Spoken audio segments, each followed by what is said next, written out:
بسم اللہ الرحمن الرحیم۔ السلام علیکم۔ رب ذوالجلال کے بابرکت نام سے شروع کرتی ہوں جو دلوں کے راز خوب جانتا ہے۔ محترم ناظرین، حدیث کے الفاظ ہیں کہ غزوہ ہند یا آخری جنگ سے پہلے شام سے ایک آگ نمودار ہوگی۔ یقیناً اس جنگ کا مطلب شام سے اٹھنے والی جنگ ہوگی۔ جنگ کو آپ آگ سے تشبیہ دے سکتے ہیں کیونکہ جنگ میں جو ہتھیار استعمال ہوتے ہیں وہ آتشی ہوتے ہیں، گولہ بارود ہوتا ہے۔ اس لیے حدیث کے الفاظ کا مطلب یہی ہے کہ آخری جنگ سے پہلے، غزوہ ہند سے پہلے جو جنگ شروع ہوگی وہ شام سے ہوگی۔ ناظرین، اگر حالیہ دنوں کی بات کی جائے تو فلسطین کا اسرائیل کے اوپر حملہ اور اس کے بعد اسرائیل پلٹ کر وار کرے گا، اور خبریں یہی موصول ہو رہی ہیں کہ شام کے اوپر اسرائیل حملہ کر دے گا، کیونکہ شام، اردن، لبنان اور حماس نے مل کر اسرائیل پر حملہ کیا۔ اس لیے اسرائیل اپنا بدلہ لینے کے لیے فلسطین کے علاوہ ان عرب ممالک پر بھی ضرور حملہ کرے گا، جن میں شام بھی شامل ہے۔ اب ملاحظہ کرتے ہیں کہ شام سے اٹھنے والی یہ جنگ کیسے پوری دنیا پر چھا جائے گی اور ایک عالمی جنگ میں تبدیل ہو جائے گی۔ آئیے ملاحظہ کرتے ہیں۔ جو لوگ سید الانبیاء صلی اللہ علیہ وآلہ وسلم کے علم حدیث کے دریا میں غوطہ زن ہیں، ان کے نزدیک اب امن نہیں بلکہ ایک طویل خون ریزی اور بہت بڑی جنگ ہماری راہ دیکھ رہی ہے۔ یہ دورہ فتن ہے۔ رسول کریم صلی اللہ علیہ وآلہ وسلم نے فرمایا، تم پر 4 فتنے آئیں گے۔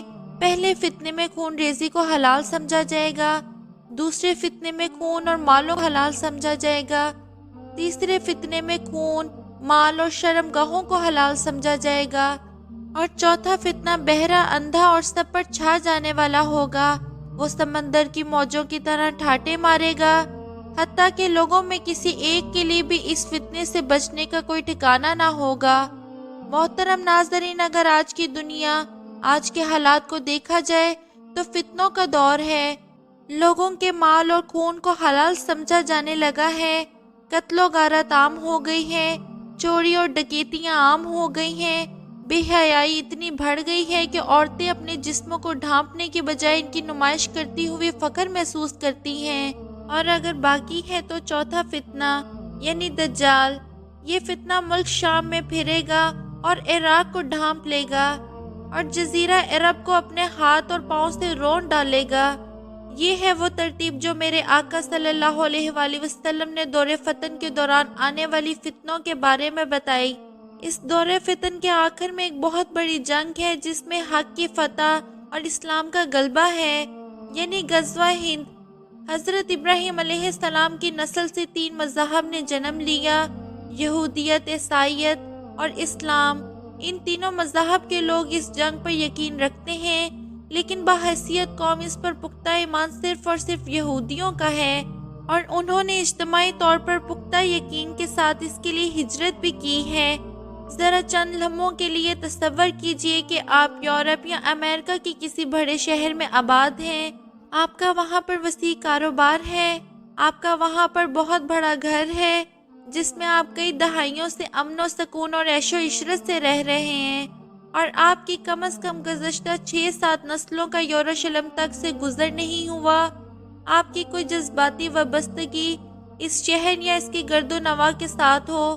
آپ کی قوم پر گزشتہ 2000 سال سے افتاد ضرور ٹوٹی ہیں، آپ کو دنیا بھر میں شدید نفرت کا سامنا رہا ہے، مگر اب تو حالات بدل چکے ہیں۔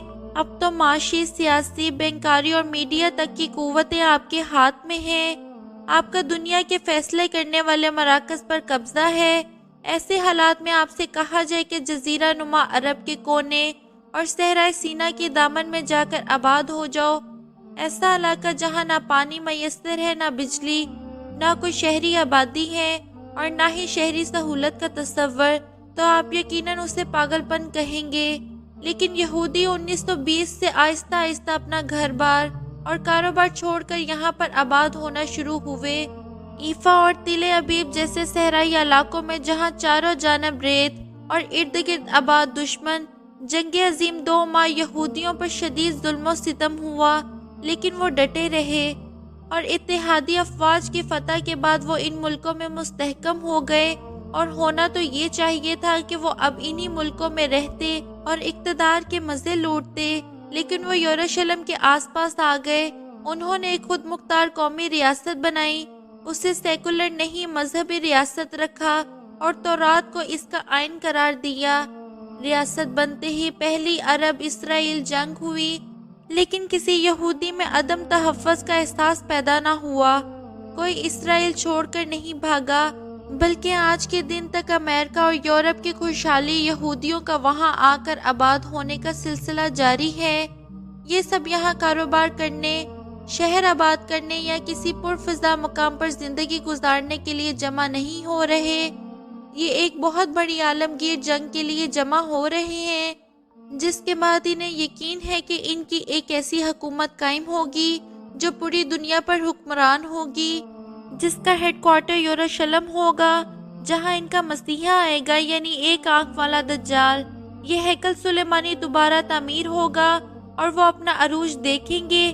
یہ تمام مسلم امہ میں 10% لوگوں کو بھی اس بات کا ادراک ہے کہ وہ سب کے سب ہم سے لڑنے کے لیے جمع ہوئے ہیں۔ کیا ہمارے ممبر و محراب پر سید الانبیاء کی بیان کردہ وہ حدیث جو متفق کے علیہ ہے بیان ہوتی ہے؟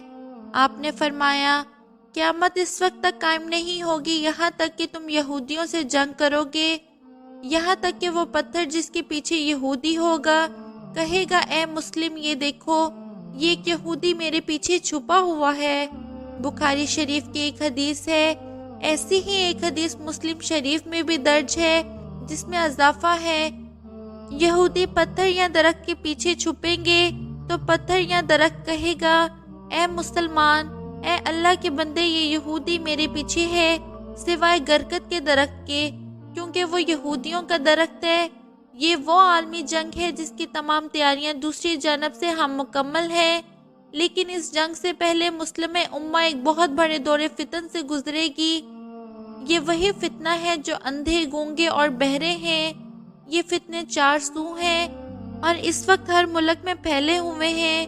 جیسے کہ میں نے عرض کیا کہ آج کل خون ریزی عام ہے، قتل و غارت عام ہے، ڈکیتیاں عام ہیں، چوری اور لوٹ مار کا بازار گرم ہے، شرم و حیا کی کوئی تمیز نہیں۔ یقیناً حضور پاک صلی اللہ علیہ وآلہ وسلم کی حدیث کا بغور جائزہ کیا جائے تو 3 فتنے مکمل ہو چکے ہیں اور 4تھا باقی ہے، اور عنقریب وہ بھی پورا ہونے والا ہے، کیونکہ یہودیوں نے اس کے لیے اپنے تمام تر انتظامات مکمل کر لیے ہیں۔ اب یقیناً شام سے اٹھنے والی جنگ ہی وہ آگ ہے جس کے بارے میں حضور پاک صلی اللہ علیہ وآلہ وسلم نے فرمایا تھا کہ شام سے ایک آگ نمودار ہوگی جو پوری دنیا پر چھا جائے گی۔ محترم دوستوں، آج کی ویڈیو میں تھا بس اتنا ہی۔ ویڈیو پسند آنے کی صورت میں لائک اور شیئر کیجیے، اور اگر چینل کو سبسکرائب نہیں کیا تو سبسکرائب کر کے بیل نوٹیفیکیشن کو آن کر دیں۔ شکریہ۔